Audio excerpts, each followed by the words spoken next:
vous avoir au téléphone. Comment vous portez-vous ce soir? Oh, un peu fatigué, mais ça va. Est-ce que les négociations avancent? Ah, vous allez un peu trop vite en besogne. Hein. Ah, Je vais vous décrire ce qui s'est passé. La semaine dernière, oui. les forces de Ouattara, que nous appelons ici les rebelles, mais bon, vous n'êtes pas obligé de partager notre terminologie, ont pris beaucoup de villes en Côte d'Ivoire et sont rentrés à Abidjan. Alors, l'armée régulière a contre-attaqué. Et au moment où l'armée pensait les avoir suffisamment affaiblis sur Abidjan, et donc s'apprêtait à prendre la contre-offensive pour aller à l'intérieur du pays, hier, lundi, la France a opéré des frappes aériennes avec des avions de guerre et a bombardé des sites stratégiques de la capitale de Côte d'Ivoire, d'Abidjan. Allô? Allô? Oui, oui, je vous écoute, Monsieur le Président. Oui. Est-ce que vous pensez que la France a outrepassé le mandat que lui donnait la résolution de l'ONU? Ah ben, écoutez, moi je ne connais pas de résolution de l'ONU où cette institution demande à la France de rentrer en guerre contre nous. Or, hier lundi, la France est rentrée directement en guerre contre nous. Avant cela, elle était en guerre contre nous, mais de façon indirecte. Elle transportait les troupes rebelles d'un point à un autre, elle les armait, elle leur donnait des munitions. Mais hier, c'était vraiment la seule fois où la France est rentrée directement en guerre. Il y a toutes les soutes à munitions de l'armée d'Abidjan ont été bombardées. Le palais de la présidence a été bombardé. La résidence du chef de l'État a été bombardée pendant que je m'y trouvais. La télévision nationale a été vraiment détruite. La radio aussi, etc.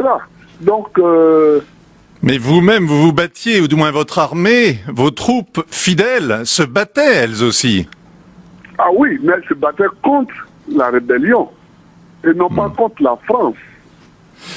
Monsieur le Président, est-ce que vous avez confiance aujourd'hui dans la parole d'Alain Juppé ou de Nicolas Sarkozy? Est-ce que vous pouvez discuter avec eux? Excusez-moi, je n'ai pas envie de parler de ce monsieur. Hein. Quand le moment sera venu, nous parlerons certainement. Parce qu'il est initié à cette guerre.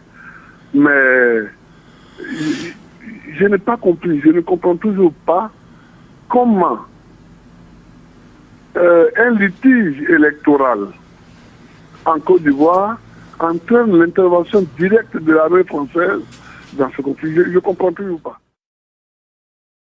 À Paris, que vous réclamez des garanties pour votre sécurité. Moi, je n'ai jamais dit ça. Est-ce que vous... Je n'ai jamais dit ça. Ce que je souhaite, c'est-à-dire que l'armée a demandé une cessation de belligérance. Ce qu'on appelle communément un cessez-le-feu. Oui. L'armée a réclamé cela et l'armée est en train de discuter de cela, des modalités de cessez-le-feu avec les autres forces en présence. Bon, ça nous le savons. Mais sur le plan politique, aucune discussion n'est encore engagée. Donc vous n'êtes pas décidé, Monsieur le Président, à laisser la place à Alassane Ouattara? Mais écoutez, le débat de fond demeure. Parce que le débat de fond, il est simple. Les élections du 28 novembre, qui l'a gagné et qui l'a perdu? Alors, avec ce débat, on est rentré progressivement dans une situation de guerre. Je dis que la France est rentrée dans cette guerre-là et Donc, détruit les forces de nos forces armées. Bon, on va voir ce qu'on fait, on va voir comment on discute. Monsieur le Président, est-ce que je vous ai bien compris? Vous ne reconnaissez toujours pas la victoire d'Alassane Ouattara? Mais il n'a pas gagné les élections, monsieur, cher ami. Est-ce que... Comment voulez-vous que je le dise? Il n'a pas gagné les élections. Et lui, il dit que je n'ai pas gagné les élections. D'accord. C'est là qu'il y a le débat. Est-ce que pour ramener la paix à Abidjan, vous êtes prêt à quitter la présidence? Écoutez, pour ramener la paix en Côte d'Ivoire, il faut que nous discutions tous les deux. C'est ça qui est le plus important. Il faut que nous discutions tous les deux, que chacun présente ses arguments. Les biens sont simples. Est-ce que vous voulez dire que ce soir, vous réclamez un tête-à-tête avec Alassane Ouattara? Écoutez, ça fait longtemps que nous sommes en Côte d'Ivoire, nous avons eu plusieurs tête-à-tête, nous sommes téléphonés depuis, mais depuis que nous sommes rentrés dans cette crise, eh bien, chacun campe sur ses positions. Nous attendons. Vous êtes actuellement à la résidence du président de la République. On dit que vous êtes dans un bunker avec votre famille. C'est pas moi qui ai construit ce bunker-là. C'est pas moi qui l'ai construit, alors. Et vous pensez que vous pouvez rester dans ce bunker? Mais mon problème n'est pas de rester dans un bâtiment ou pas. Mon problème est qu'on trouve une issue à cette crise, qui n'aurait jamais dû être militaire d'ailleurs. Elle est, bon, il faut qu'on lui trouve une issue. Et je suis prêt. Comment est-ce que vous imaginez, Président Gbagbo, comment est-ce que vous imaginez la sortie de cette crise? Comment est-ce que vous la voyez? Oh, vous savez, pourquoi vous me posez cette question d'ailleurs? Parce que j'essaie d'imaginer comment les choses vont se passer dans les heures qui viennent. Et qu'est-ce que vous pouvez réclamer?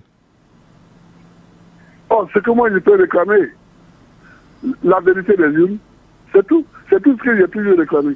La vérité des urnes. Ça laisse entendre que jamais vous ne laisserez un autre qui n'a pas remporté l'élection selon vous prendre votre place. Oui, mais votre mot jamais est trop. Parce qu'il ne faut jamais dire jamais. N'est-ce pas? Il ne faut jamais dire jamais. Mais je vais dire que vous me demandez ce que je réclame. Moi, je réclame la vérité des urnes. Et la vérité des urnes, pour obtenir la vérité des urnes, vous êtes prêt à mourir pour cela? Ah, j'ai pas bien entendu votre question. Est-ce que vous êtes prêt à mourir pour votre pays et pour imposer cette vérité des urnes? On n'a pas besoin de mourir. Moi, j'avais proposé depuis déjà quelque temps qu'on recompte les bulletins de vote. Est-ce que ça, on a besoin de mourir pour ça? Mais ce n'est pas trop tard? Non, mais je veux dire, on n'a pas besoin de mourir pour ça. Et puis, non seulement qu'on recompte les bulletins de vote, mais ensuite qu'on respecte l'ordre constitutionnel. Les institutions de la République de Côte d'Ivoire disent que j'ai gagné. Pourquoi est-ce qu'on s'en détache alors que dans toutes les élections qui ont lieu en ce moment en Afrique, ce sont les conseils constitutionnels qui proclament les résultats? Brusquement arrivé en Côte d'Ivoire, on estime que non. Alors c'est pas compliqué pourtant. Cela fait 4 mois. Oui, mais ce n'est pas compliqué. Ce n'est pas moi qui complique le problème et qui allonge les délais. Ce sont ceux qui ne veulent pas ni recompter les voix sur la contestation, ni appliquer les résultats proclamés par les institutions. Monsieur le Président, oui. Vous menez une bataille depuis une semaine très difficile et on vous sent fatigué. Oui, je le suis, oui. Je suis très fatigué, oui. Vous n'avez pas envie de tout lâcher?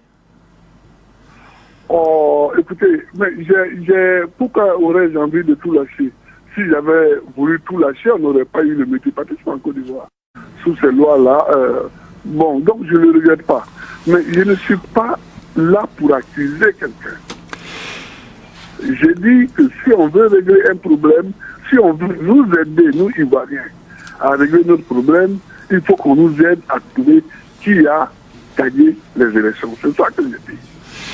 Ce n'est pas en venant nous bombarder, en venant bombarder un peu. Et si je vous dis, Président Gbagbo, si je vous dis que c'est trop tard? Ah, si vous dites que c'est trop tard, bon, c'est trop tard. Ce sera trop tard, non pas seulement pour moi, mais pour toute la Côte d'Ivoire. Pour toute la Côte d'Ivoire. Mais sachez seulement que dès le premier jour de la contestation, dès le 29 novembre ou au début du mois de décembre, j'ai dit recomptons les voix. J'ai dit suivons la voie de la Constitution. Mais depuis, toutes sortes de pays ont reconnu la victoire d'Alassane Ouattara. Donc là, on tourne en rond. Vous dites Que beaucoup de pays ont reconnu depuis la victoire d'Alassane Ouattara. Oui, c'est-à-dire que beaucoup de pays ont dit que Ouattara est le nouveau président. C'est différent de reconnaître la victoire. Ah. Or, pour reconnaître la victoire, c'est le Conseil constitutionnel seul qui le proclame. Or, c'est juste celui que le Conseil constitutionnel a proclamé vainqueur. Les autres, ils ont dit que Ouattara est le nouveau président. C'est tout à fait différent. Très bien. C'est tout à fait différent. Merci, Monsieur le Président, d'avoir accepté de nous parler et de parler ainsi aux Français. On va donner la plus large écho à vos déclarations. Je vais vous poser une dernière question toutefois. Oui, oui. Elle est un peu indiscrète, elle est un peu intime, mais est-ce que vous êtes prêt à mourir? Oh, je crois que un homme qui vit et qui ne pense pas à la mort ne vit pas. Et puis, moi je ne suis pas un kamikaze. J'aime la vie. J'aime la vie. Pour les amis qui m'ont connu quand j'étais étudiant en France, ils peuvent en témoigner. J'aime la vie. Donc ma voix n'est pas une voix de martyr, n'est pas une voix de non, je ne cherche pas la mort. Mais il veut dire que la mort, bon, maintenant 65 ans passés, si la mort arrive, elle arrive, hein, elle arrive. Mais c'est pas mon objectif, ça, mourir. Merci, Monsieur le Président. Longue vie à vous alors, et aux Ivoiriens. Merci beaucoup. Merci de me souhaiter longue vie. Allez, merci. Au revoir, Monsieur le Président.